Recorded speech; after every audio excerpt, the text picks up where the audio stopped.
Hello, my name's Sam Letourneau and I'm the Director of Instruction here at Golf Tech Australia. Now, today we're going to look at one of the most common mishits in golf, and that is the thin shot.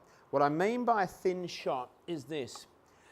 Coming into impact, instead of the golf club getting to the bottom of the golf ball and the ball being hit on the correct part of the golf club, which puts the loft under the equator of the ball and sends the ball into the air, the ball is hit more at the equator of the ball, and that's the thin contact. It vibrates up through the club and you feel, especially on a cold morning, if it's one of your first few shots, a horrible vibrating feeling through the golf club.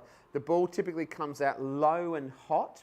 Instead of having a nice high parabolic flight onto the green and stopping, it'll come in low and hard and won't stop on the green. In an extreme case, it's a topped shot where you just clip the top of the ball and it sort of, runs forlornly along the ground, okay? Now, I might hit a top shot for you just so you can see that sort of ball flight. A thin shot, top shot. I'm going to catch the ball thin, and I've got a I don't think I had it in the right spot on the simulator there. That's better, it's in the hot spot now. I'm going to hit that thin shot again. And you see the ball come out very low.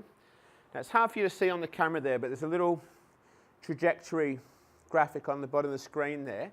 But you'll see that it came out very low and I didn't get much sort of carry on the ball or a good flight on it. And you can see it there, you can see it on the screen. If I don't destroy my microphone cable, very low trajectory on that for a 6-iron. Now, why do people hit so many thin shots? Well, do you know what? So many higher, medium, and even some low handicappers as well. They hit thin shots for this reason, you see. They make a swing where they're actually going to hit the ground behind the golf ball. They're actually destined to hit a fat shot. They've either moved their swing centre off the ball to the right, failed to move back and the low point of their swing is going to occur behind the ball, or they're coming in too steeply into the ground with that golf club and they're destined to hit a fat shot, right? Now we've dealt with fat shots, steep fat shots and the low point of the swing occurring behind the golf ball in another video which you can watch. And that's often, the first mistake that people might make. But then they get away from that, you see, because that fat shot feels even worse than the thin shot, you see. Golfers are pretty smart. They evolve pretty quickly, right? Even if they're doing it by compensation. And what they do is to get away from the fat shot, they will be coming in to hit the ground behind the ball and they will do one of a couple of things. They will pull their arms in to avoid the ground behind the ball and they will shorten the radius and they'll have the lesser of two evils, you see. They will miss the ground, but then they've got the thin shot as the arms pull in. So many people, when they see their swing on video for the first time, they say, jeepers, why do I pull in or chicken wing and do that with my arms?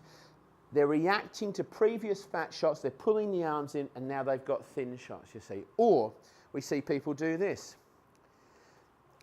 They're coming in to hit a fat shot with the club coming in steeply into the ground, and they rear up. They pull their body straight up to avoid that fat shot, and they get a thin shot instead. That's why so many people say, I keep lifting my head and I can't stop doing it, right? Their head's just attached to their spine. If I'm coming in steeply into the ground and I pull my spine up, well, as far as I know, my head's going to come up with it unless I can detach my head from my spine. They're not lifting their head. They're pulling their spine straight up to avoid the fat shot, and they're getting thin shots as a result. So what I've got to do to get rid of the thin shot is I've got to have two things happen. I've got to have my swing actually on a shallower plane, okay? I'm going to put the ball into the right spot on the simulator so it'll pick it up here, okay?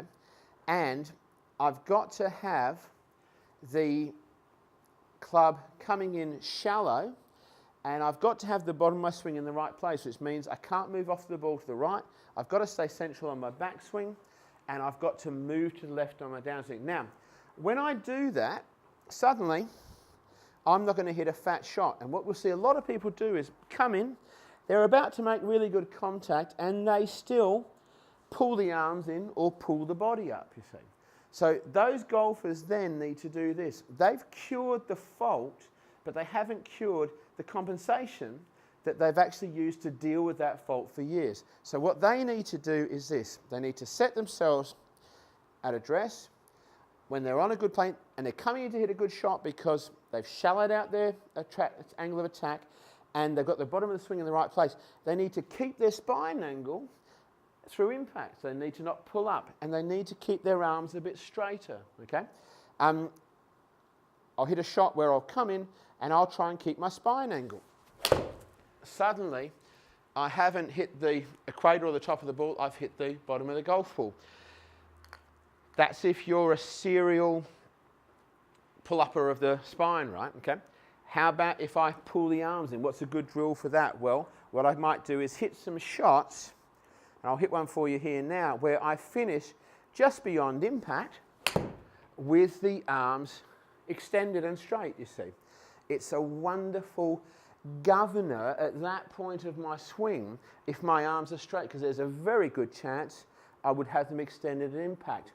If I stop there and I check myself, I've got a very strong graphic visual moment there where I can see where my arms are. If I'm like that, I'll know about it pretty soon, okay?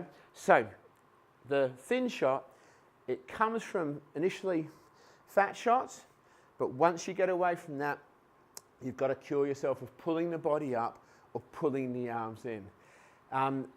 That takes 25 years of teaching to recognise and diagnose and fix those sort of faults. Certainly you can help yourself a lot with these videos. If you're in Melbourne, jump on our webpage and you can book a lesson at Golf Tech. If you're not in Melbourne, check out the online lessons page. You send in video of your swing from down the line and face on.